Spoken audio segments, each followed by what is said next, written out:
Hi guys, நம்ம தமிழ் மீறி நட்ரஷிப்போட episode 268 தான் பார்க்க போகிறோம். வீடியோக்குள்ள பார்த்து முன்னாடி வீடியோக்கு ஒரு லைக் கொடுத்துருங்க, இப்போ பண்ணிடுங்க. வாங்க வீடியோக்குள்ள போயிடலாம்.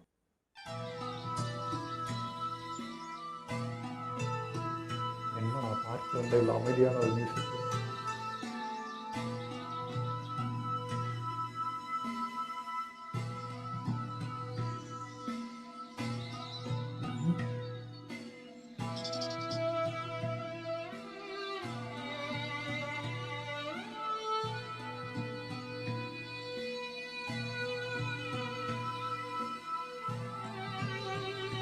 எனக்கு இதுல துளியும் விருப்பம் இல்ல. இதுல கொஞ்சம் கொஞ்சமா என் பொறுமையை நான் இழந்துட்டு இருக்கேன். ஆமா, ஃபியூடலோட இருக்கிற நாம இவ்வளவு நேரம் இதே இடத்துல எத்தனை பேர் இருக்கீங்களா?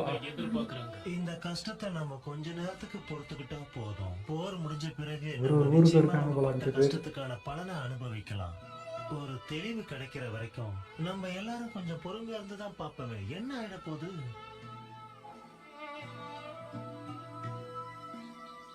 வெறும் 2 பேர் தான் செக்யூரிட்டியா? இதெல்லாமா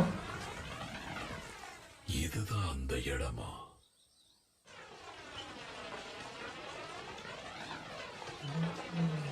வேற ஏதோ பிளான் இந்த பண்றாங்க. பாதையில நாம நடந்து போறப்ப காத்து எப்படி வீசுதுன்னு கவனிச்சிங்களா? இந்த காத்துல வரும் வாசம் என்ன இளமை பருவத்துக்கே கூட்டிட்டு போகுது. இந்த மாதிரியான போர்க்களத்துல என்ன மாதிரியான ஃபியூடல் லார்ட்ஸ் எல்லாம் பிணைய கைதிகளா இருந்ததா சரித்திரமே இல்ல. அந்த நிலைமைக்கு போகாத அளவுக்கு ஷினோபிகள் தான் எங்களை பாதுகாக்கணும். கண்டிப்பா அதுக்காக Yeah, தான் war தனிப்பட்ட zone போவாங்க, முறையில but நானே தெரிஞ்சுக்கிறாங்க. உங்க பாதுகாப்புக்காக உங்க கூட வந்துட்டு இருக்கேன். இன்னும் கொஞ்ச நேரத்துல அந்த சேஃப் ஹவுஸ் அடைஞ்சிருவோம். இப்போ ஆமா, அங்க போய்க்கிறாங்க. ஷினோபிக்கு என்ன தலைப்பு வச்சா சரியா இருக்கும்னு நீங்க நினைக்கிறீங்க? சர்டிபிகேட் ஆஃப் என்ன வைக்கிறதுனே குழப்பமா இருக்கு.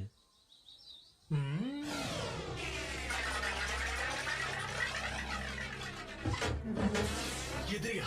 இது வரைக்கும் எனக்கு யாருமே ஃபீல் ஆகல. உனக்கு ஃபியூடல் ஆர்ட்ஸ் நெருங்க விட கூடாது. சென்ஸ் பண்ண முடியல.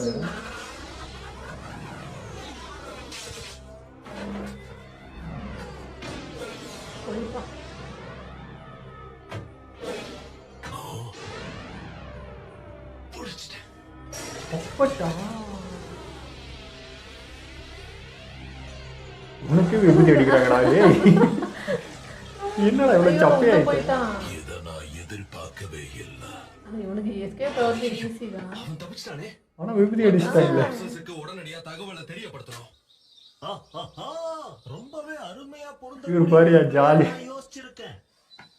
சரி, நல்லா கவனிங்க. இந்த லேண்ட் ஆஃப் ஃபயர் சீடன் லீஃப், லேண்ட் ஆஃப் விண்ட் சீடன் சாண்ட், லேண்ட் ஆஃப் ஏர் சீடன் ஸ்டோன், லேண்ட் ஆஃப் வாட்டர் சீடன் மிஸ்ட், லேண்ட் ஆஃப் லைட்னிங் சீடன் கிளவுட் அலைட் ஷினோபி டெக்கரேஷனுக்கு நான் சொல்லக்கூடிய இந்த பெயர் மரியாதைக்குரியதா இருக்குதா இல்லையா அப்படிங்கறத நீங்க தான் சொல்லணும். தயவு செய்து மூச்சு கொஞ்சம் விடாம பொறுமையா பேச. இருங்க. இது எப்படி இருக்கு? ரொம்ப பெருசா இருக்கு. பேசாம அலைட் அவார்டுன்னு வச்சிடுங்க, அதுவே போதுமானது. இல்ல இல்ல, அது ரொம்ப சின்னதா இருக்கு. அது கேட்கும் போது தனித்துவமா தெரியல. ஃபியூடல் லார்ட்ஸ் இப்பெல்லாம் நிறையவே மறக்கறாங்கல்ல. ஆமா, இவங்க எதை பத்தி இவ்வளவு நேரமா பேசிக்கிட்டே இருக்காங்க? அத பத்திலாம் எனக்கு எந்த ஐடியாவும் இல்ல. அது மட்டும் இல்லாம நாம அவங்கள மதிச்சுதான் ஆகணும். நிச்சயமா அவங்க கொடுக்கக்கூடிய பேர்களும் பட்டங்களும் தான் நமக்கான மரியாதையை சூட்டும். இவங்க இல்லனா வேற யார் இதெல்லாத்தையும் முடிவு பண்ணுவாங்கன்னு நீ நினைக்கிற? புரியுது, நீ சொல்றது கேட்கறதுக்கும் ஒரு விதத்துல நியாயமா தான் இருக்கு. ஆனா இப்படி சும்மா நின்னு யோசிச்சுட்டு இருக்கிறதுனால நமக்கு எந்த ஒரு பதவியும் கிடைக்க போறதில்ல. அதனால அலர்ட்டார், எப்ப வேணாலும் என்ன வேணாலும் நடக்கலாம். நியாயத்தெல்லாம் இவரு இருக்கிறாரு. மரியாதைக்குரிய ஃபியூடல் லார்ட் அவர்களே, இன்னும் கொஞ்ச நேரத்துல நம்ம 5th சேஃப் ஹவுஸ் போய் சேர்ந்துருவோம். நிஜமாவே 5 சேஃப் ஹவுஸ் இருக்கா? ஆமா இருக்கு. ஒரு குறிப்பிட்ட இன்டர்வல்க்கு அப்புறம் அவங்கள ஒவ்வொரு சேஃப் ஜெட்ஸ் வாங்க தான் போய் ஏமாந்துக்குது போல. எதிரிகளால எந்த ஆபத்தும் ஏற்படாது. சிறந்த போராளிகள் தான் உங்களுக்கு பாதுகாப்பு கொடுப்பாங்க. இப்பதான் ஓரளவுக்கு நிம்மதியா இருக்கு. ரொம்ப சந்தோஷம். அவனே ஏமாத்திட்டீங்கன்னா பெரிய விஷயம் தான்.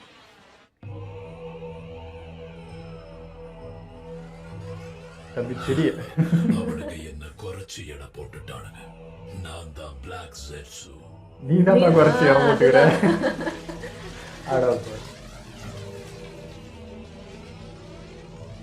இருபது நாள் மீசல் மண்ணோட்டலாம்.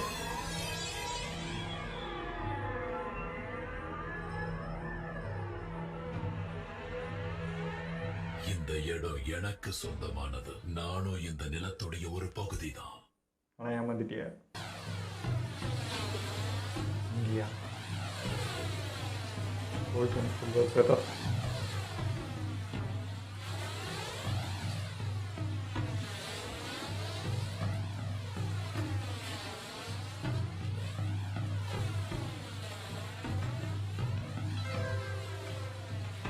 இங்கே நிற்கிறாங்க.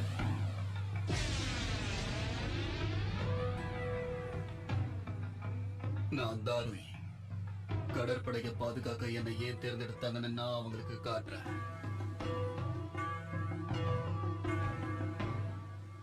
மொத அடிய நான் அடிக்கிறேன், அப்புறம் நீங்க பாத்துக்கங்க.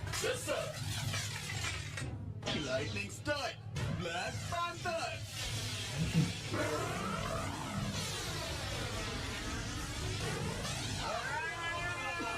மொத்த பேரும் கரெக்ட் பாஸ் ஆகுது. கருப்பு மின்னலாம். ஆமா, போன ரைக்காக லைட்னிங் டாட்டூ போட்டுக்க அனுமதிச்ச ஒரே ஆள் லார்ட் தாருஹி மட்டும்தான். எனக்கே கஷ்டமா ரொம்ப பவரா இருக்கு. சும்மா ஒரு தலைவராக்குவாங்க. நிறையவே குறைக்கும் நான். மேல பாருங்க. நீ என்னை தாண்டி போக முடியாது.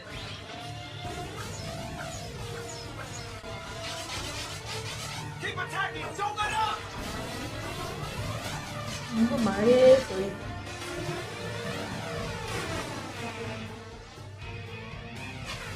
நமக்கு ஆயிரக்கணக்கில் வீசுவா. அவங்கள அந்த பேரிகேட தாண்டி அவங்கள வரவிட கூடாது. வாங்க போலாம். நான் எதுக்கு பயந்தனோ அது இப்ப உண்மை ஆயிடுச்சு. இதை நான் எதிர்பார்க்கல. ஆனா கிரேட் நிஞ்சா வார் உண்மையிலேயே தொடங்கிடுச்சு. பிச்சுக்கா இது. இது ஜோசா தானே? நிஜமா அவர்தானா? ஆமா, அவரேதான். நீங்க நல்லா வளர்ந்துட்டீங்க ஜோசா. அது உண்மைதான். இப்ப நான் இன்னும் கொஞ்சம் பெருசாக போறேன். அதை அவர் டைம்ல இவரே சின்ன பையனாக இப்போ இருந்திருக்காரு. ரிலீஸ் பண்ணுங்க.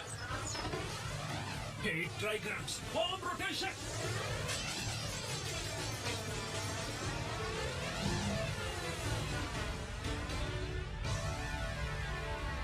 ஓ கரெக்டாக அவங்கள்ட்ட வந்துருக்கீங்க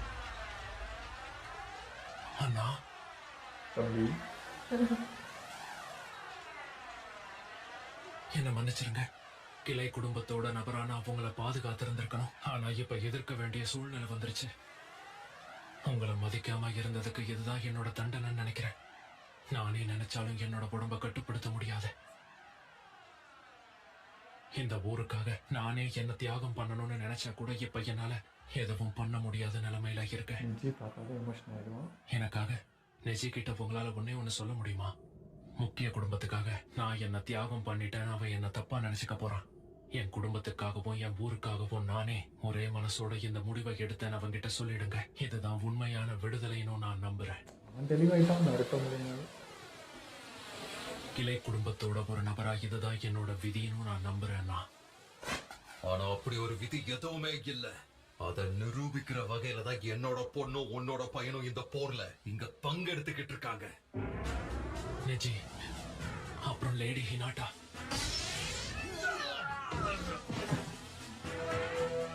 என்ன இது? இதுக்கு ஒரு முடிவே இல்லையா? என்னட்டாதான் பாட்டவே இல்லை. இது இங்கே அது உன்னால தாக்கு பிடிக்க முடியுதா நிஜய்? முடியுது. கேட்டதுக்கு நன்றி ஹினாட்டா. கிளை குடும்பம் முக்கியமான குடும்பத்தை பாதுகாக்க தான் இருக்காங்கிற நிலைமையும் இல்லை. அண்ணன் தங்கச்சி சேர்ந்து போல வேலையா இருக்கு. பாதுகாத்துக்கிட்டு இருக்கோம். அப்போ உண்மையிலேயே இந்த நிலைமை மொத்தமா மாறிடுச்சுன்னு சொல்றீங்களா? அப்ப இதுக்காகவே உங்க கையாலேயே செத்து மடியறதுக்கு கூட நான் யோசிக்க மாட்டேன் அண்ணா.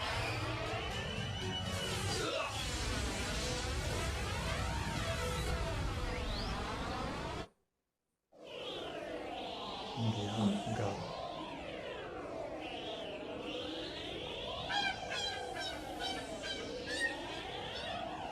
பறவைங்களுக்கு கூட ஃபார்மேஷனோட முக்கியத்துவம் தெரிஞ்சிருக்கு. ஒரு கூட்டத்தோட தலைமை எங்கேயாவது தொலைஞ்சு போயிட்டான்னா அது அவனுக்கு பின்னாடி வர எல்லாருக்கும் ஆபத்தை விளைவிச்சிடும். இந்த போரை சந்திக்க எனக்கு வயசும் அனுபவமும் பத்தாது. அதனாலதான் உங்க எல்லார்கிட்டயும் நான் இத கேக்குறேன்.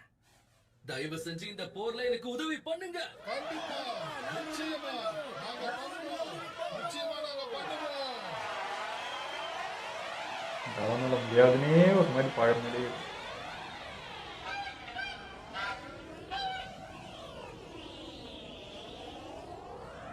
பார்த்துட்டு பத்தியா? ஆனா அதே சமயத்துல இளமை துடிப்போட இருக்கிறவர் தான் தலைமை தாங்கணும்ன்றதுல எனக்கு எந்த மாற்று கருத்தும் கிடையாது. அப்புறம் என்ன தலைவரே, சப்போர்ட் பண்ணுங்க கூட அந்த அவ்வளோதான்.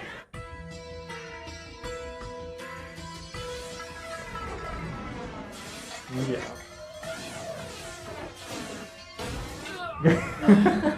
உள்ள போட்டு நெருக்கி கொஞ்சம் பார்த்துதான் கூட்டிட்டு போங்களேன்டா. ஏன்டா அங்க இங்க என்ன விருந்துக்கா கூட்டின்னு போறாங்க. ஒழுங்கா அமைதியா வா, இல்லனா பேசிக்கிட்டே இருக்கிற உன்னோட வாயை கட்ட வேண்டியதா இருக்கும். கண்ணுக்கு ஒரு எண்டே இல்லை போல. ஆம்பளை யாருன்னா கட்ட அவுத்து விட்டு பாடுறா, நான் யாருன்னு காட்டுறேன். ஒரு குளு குளு குளுக்குதுங்க.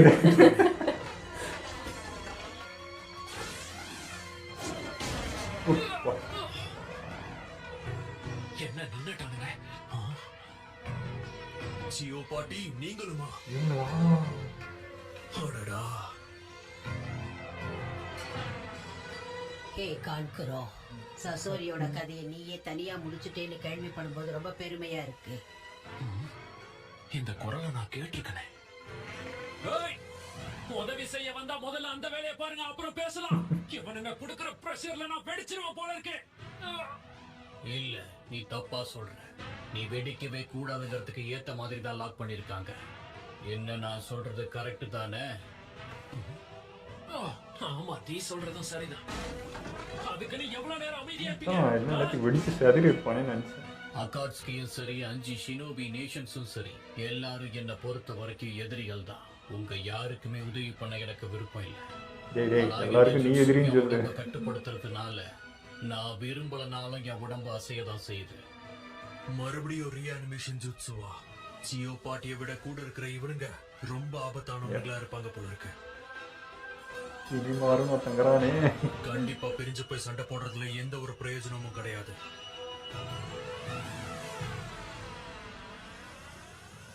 இங்க பாருங்க, நான் சிக்னல் கொடுத்த உடனே தப்பிச்சிடலாம், சரியா? நிச்சயமா. தப்பிக்கதான் போறீங்களா? ஒவ்வொருத்தரும் பவர்ஃபுல்லு.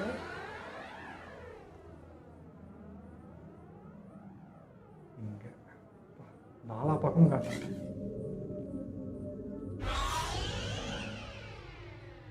இந்த தகவல் HQல இருந்து ஒரு புது தகவல் வந்திருக்கா. இத முன்னிலையில இருக்கவங்க கிட்ட சேர்க்கணும். கேப்டன் கிட்ட பிளான தெரியப்படுத்துங்க.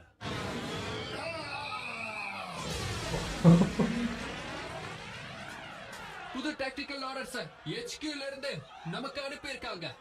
சீக்கிரம் அது என்னங்கறத சொல்லுங்க. இந்த ஃபார்மேஷன் தகவல் இப்பதான் வருதோ? சரி, நான் பாத்துக்கிறேன். குறைக்கிறதுக்கு மன்னிச்சிருங்க, இங்க இருக்க பாதி பேரு முதல் கம்பெனியோட சேரணும்னு உத்தரவு பிறப்பிச்சிருக்காங்க. எது இங்க இருந்து பாதி பேரா? HQக்கு மூளை கெட்டு போச்சா? அப்படிலாம் ஒண்ணும் இல்ல, அவங்க சொல்றது அதான் சரியா இருக்கும். எல்லாம் பிளான் பண்ணி பண்ணா மட்டும்தான் எந்த ஆபத்தை நம்ம பெர்ஃபெக்ட்டா முடியும். நான் முடிஞ்ச அளவுக்கு சீக்கிரமா வந்துடுறேன். ஆனா என்ன ஒண்ணே ஒண்ணுதான் உறுத்துக்கிட்டே இருக்கு. அது என்னன்னு கொஞ்சம் சொல்லு ஷிகமாரு. ஒருவேளை கெக்கை கென்காயை விட பவர்ஃபுல்லான கெக்கை டோட்டாய் எதிரிகள் கிட்ட இருந்துச்சுன்னா. கெக்கை டோட்டாவா? உனக்கு அத பத்தி கண்டிப்பா தெரியுமா? கெக்கை டோட்டாவா? அவங்க என்ன பேசிட்டு இருக்காங்க? உனக்கு எதுவும் தெரியுமா மத்சூரி? இதுக்கு முன்னாடி இத பத்தி கேள்விப்பட்டதே இல்ல. அதே மாதிரி டிமாரி ரியாக்ஷனை வச்சு பார்க்கும்போது கண்டிப்பா ஏதோ ஆபத்தானதா இருக்கும்னு எனக்கு தோணுது. நானும் அப்படிதான் வந்தோம், கமெண்ட்ல தெளிவுபடுத்திட்டாங்க. கெக்கை டோட்டானா என்னன்னு கூட தெரியாம அதை நீங்க எப்படி எதிர்க்கலாம்னு நினைக்கிறீங்க? இல்ல, எங்க தப்புல இல்ல, மன்னிச்சிடுங்க. நீங்க தப்பா எடுத்துக்கலனா கெக்கை டோட்டானா என்னன்னு எங்களுக்கு விளக்க முடியுமா ப்ளீஸ்? விளக்கமா சொல்றேன். சின்ன பசங்க உங்களுக்கு இது தெரியலங்கிறது ஆச்சரியமா இருக்கு. கெக்கை டோட்டா அப்படிங்கிறது சொல்லுங்க. அந்த கெக்கை டோட்டானா என்னன்னு சொல்லுங்க. ஷிகமாரு, நீயே இத கொஞ்சம் அவங்களுக்கு விளக்கமா சொல்லு. அப்ப உனக்கே தெரியாது. இதுல எல்லாம் எனக்கு பெருசா அனுபவம் இல்லன்னு தெரியும். மாவே தயவு சீன் செஞ்சு போட்டுக்கிறேன். கொஞ்சம் வந்து சொல்லு. அடடா, இங்க எல்லாருக்கும் வேலை சொல்ற எனக்கே இவ வேலை சொல்றாளே. இங்க பாருங்க. ஒரு நிமிஷம், எனக்கும் அதை பத்தி தெரியணும். நில்லு. சரி, அப்ப நான் பேசிக்ல இருந்தே சொல்ல ஆரம்பிக்கிறேன். சக்கராவோட இயல்பு இருக்குல்ல, ஜெனரலா அது நம்ம எல்லாருக்குமே ஒரே மாதிரி தான் இருக்கும். ஆனா அதுவும் ட்ரைனிங்ல அடையிற இயல்பும் வேற வேற மாதிரி இருக்கும். சக்கராவோட இயல்பு ரொம்ப சிம்பிளா தான் இருக்கும். இருந்தாலும் உங்களுக்கு அதிக அளவுல இருந்தா உங்களுக்கு தான் நல்லது. அதனாலதான் எல்லா ஜூனியர்ஸுமே சக்கர அளவு அதிகமா இருக்கணும்னு ஆசைப்படுவாங்க. ஓ அப்படியா விஷயம்? பரவாயில்லையே, உங்களுக்கு நிறைய விஷயம் தெரிஞ்சிருக்கேன். இவங்க 2 சக்கரா யூஸர், அவங்க 3 சக்கரா யூஸ். அதே சமயம் ஷினோபிகள் பிறக்கும் போது 2 சக்கர இயல்போட பிறப்பாங்க. அவங்க 2 சக்கராவை இணைச்சு ஒரு புது சக்கராவை உருவாக்குவாங்க. அவங்கள தான் கேகே கென்கா ஷினோபிகள்னு சொல்லுவாங்க. யமாட்டோடைய வட் ஸ்டைல் அர்த்தம் வாட்டரோடைய காம்பினேஷன் தானே, என்ன கரெக்டா? ஆமா, அதேதான். அதே போல முதல் கம்பெனியோட தலைவனா இருக்க டாருவி இன்னொரு உதாரணம். லைட்னிங் அப்புறம் வாட்டர் சக்கராவோட காமனான விஷயம் தான் அவரோட கேல் ஸ்டைல். புரிஞ்சுதா? ரொம்ப வேற ஜுட்சு ஸ்டைல் இருக்கிற ஷினோபிஸ் அவங்க. ஆமா, சரியா சொன்ன. ஆனா கெக்கே கெங்காயோட ஸ்ட்ராங் ஆனத கெக்கே டோட்டாய்னு சொல்லுவோம். அதுல 3 சக்கர இயல்புகள் ஒன்னா பிணைக்கப்பட்டு இருக்கும். என்ன 3 சக்கர இயல்புகளா? அதை நம்ப முடியாத ஒண்ணு. அப்புறம் அது ரேரும் கூட. எந்த அளவுக்கு அது ரேர்னா, இருக்கிற எல்லா ஷினோபிஸை விட எனக்கு அதை வச்சிருக்க ஒருத்தரை மட்டும் தான் தெரியும். ஆனா எதிரிகள் கிட்ட ரீஅனிமேஷன் ஜுட்சு இருக்கு. அது மூலமா ஒரு கெக்கே டோட்டா ஷினோபிய அவங்க கொண்டு வந்திருக்காங்க. அவர்தான் பார்ட்டிகல் ஷினோபியான ஒரு ஸ்ட்ராங்கான ஷினோபி.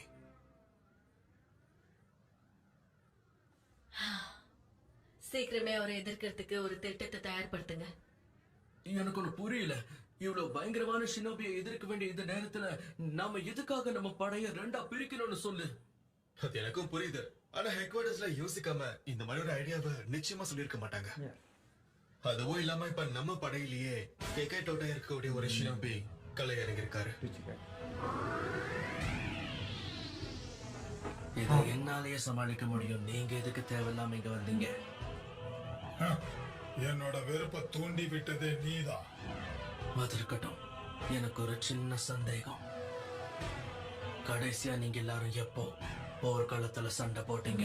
கேட்டாம்பர் கேள்வி. 2 ஒண்ணுதான் இல்லையா? இப்போ எவ்வளவு வருஷம் இருக்கு சண்டை போட்டு.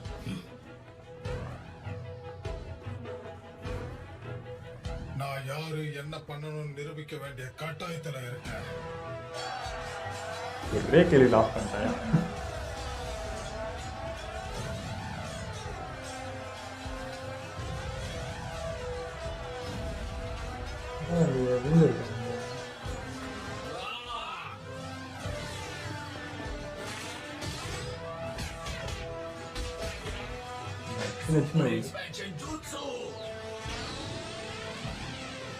ஒரே விசுதான்.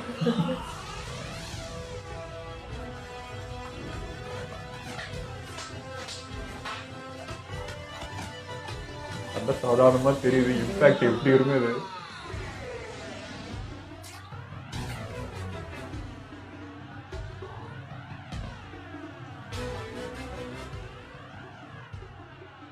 என்ன வாழ்க்கடா! எல்லாரையும் தோக்கடிச்சதுக்கு பிறகும் 2வது ஹொகாகேவுடைய ஜுட்சு நம்மள இங்க வர வச்சிருக்க. நான் சொல்றது புரியுதா கென்காக்கு? உங்க 2 பேரையும் இப்படி அவமானப்பட விடுறதுக்கு என்ன மன்னிச்சிருங்க மை லார்ட்ஸ். உங்க 2 பேரையும் எதிர்த்து நான் நிக்கிறது ஒரு வகையில எனக்கும் சங்கடமா தான் இருக்கு. ஏன் காக்கோ, அவன் இடது தோள் பட்டைய பாத்தியா? இந்த பையன் 3வது ரைக்காகையோட லைட்னிங் மார்க்க வரைஞ்சிருக்கான். அப்ப திறமையானவனா தான் இருப்பான் போல. உங்களை அவமானப்படுத்துறதா நினைச்சிடாதீங்க. மன்னிச்சிருக்க. இதை விட்ட எனக்கு வேற வழி தெரியல. உங்க 2 பேரையும் தோக்கடிச்சு நான் ஜெயிச்சாலும் ஆச்சரியப்படுறதுக்கு இல்லைன்னு தான் நான் சொல்லுவேன். இவ்வளவு மரியாதை பேச தெரியுமா? கேல் ஸ்டைல்ல உங்களை ஊரடி அடிச்சா போதும், உங்களோட கதை முடிச்சிடும். இன்னைக்கு எபிசோட நிறைய இன்ஃபர்மேஷனோட தான் போச்சு. இந்த கேகே கெங்காய் அந்த கேகே டோட்டா இதை பற்றி நம்மளுக்கு ஏற்கனவே கமெண்ட்லேயே கொஞ்சம் தெளிவுபடுத்திட்டாங்க. இங்கே கேட்கறதுக்கும் இன்னும் கொஞ்சம் தெளிவாகிடுச்சு. அதே தான் அவங்க 2 சக்கரா யூசர்ஸ், இவங்க 3 சக்கரா யூசர்ஸ்ன்ட்டு. ஸோ அவங்களோட பவர்ஃபுல்ன்றது. அதே மாதிரி அந்த சைடு ஒருத்தர், நம்ம சைடில் ஒருத்தர் தான் இப்போதைக்கு இருக்கிறது. ஸோ அதுக்கேற்ற மாதிரி அவர் சமமாக வரணும்னு நினச்சாங்க. அதே மாதிரி நம்ம வச்சுக்காக வந்துட்டார். ஆனால் அந்த கான்வர்சேஷன் பார்க்கறதுக்கு ஒரு மாதிரி இருந்துச்சு. எப்படி சொல்கிறது, ஒரு தாத்தா பேரை வச்சுக்கலாம் எப்படி இருக்கும் அந்த மாதிரி தான் எனக்கு காரான்ட்டு வச்சுக்கலாம் பார்க்குறப்போ இருந்தது. அந்த கிளாஷ் இருக்க தான் செய்யுது. இவருக்கு ஓகே தான், இலசு இருக்கணும் தான், துடிப்பு இருக்கணும், எல்லாமே ஒரு நாள் ஓகேன்ற மாதிரி இருக்குது. ஆனாலும் இந்த எக்ஸ்பீரியன்ஸ் நாங்கள் தானே, நாங்கள் வேணும்ல, நாங்கள் இல்லாமல் நீங்கள் பண்ணிட முடியாதுன்ற அந்த கர்வமாக அவர்கிட்ட இருக்குது. ஆனால் நச்சுன்னு ஒரு கேள்வி நடுமண்டியில் அச்சமே கேட்டான், நீ போர் பண்ணி எத்தனை வருஷம் ஆகுது? ஸோ நீங்களும் எவ்வளோ வருஷத்துக்கு முன்னாடி பண்ணியிருப்பீங்க போர், அப்போ அதுக்கப்புறம் இப்போ தான் இறங்குறீங்க. இப்போ நீங்களும் பார்த்தீங்கன்னா ஒரு புதுசாக தான் இருக்கும். ஸோ இப்போ நான் என்ன ஒரு எக்ஸ்பீரியன்ஸ் எல்லாம் நிற்கிறேனோ அதே மாதிரி தான் இப்போ என்ன காலத்தில் வரப்போகுது என்னன்னு தெரியும். அந்த காலத்துக்கு நீங்கள் பண்ண போர் வேறு, இப்போ இருக்கிறது வேறு. ஸோ நீயும் என் லெவல் தான் இருக்கிற, வா 2 பேர் சேர்ந்து பண்ணுவோன்ட்டு சொல்லாமல் சொன்ன மாதிரி இருந்தது. அது நல்லா இருந்துச்சுங்க, ஒரே டைலாக்ல எல்லாமே அடங்கிச்சு. அந்த மாதிரியும் இருந்தது. ப்ளஸ் நம்ம காரா மக்கள்கிட்ட எப்படி எனக்கு அந்த அளவுக்கு தெரியாது, நீங்கள் தான் எனக்கு உதவியாக இருக்கணும்னு கேட்டானோ அதை தான் இவர் பண்ணுறாரு எனக்கு தோணுச்சு.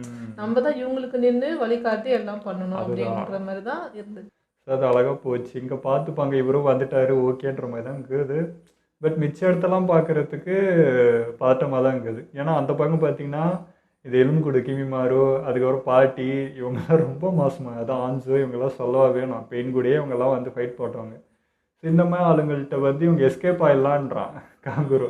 அசால்ட்டாக சொல்கிறேன், எஸ்கேப் ஆகிற இவங்களாம் விட்டுருவாங்களா என்ன அப்படின்ற மாதிரி இருக்குது. பார்க்கலாம். அந்த இடத்துல டைலாரும் பாவமாக இருக்குது. அவனை பார்த்தா அவனை போட்டு அப்படி பண்ணுங்கிறாங்க. அவனும் துடிச்சுன்னு கத்தி கலறான், ஒன்றும் பண்ண முடியல.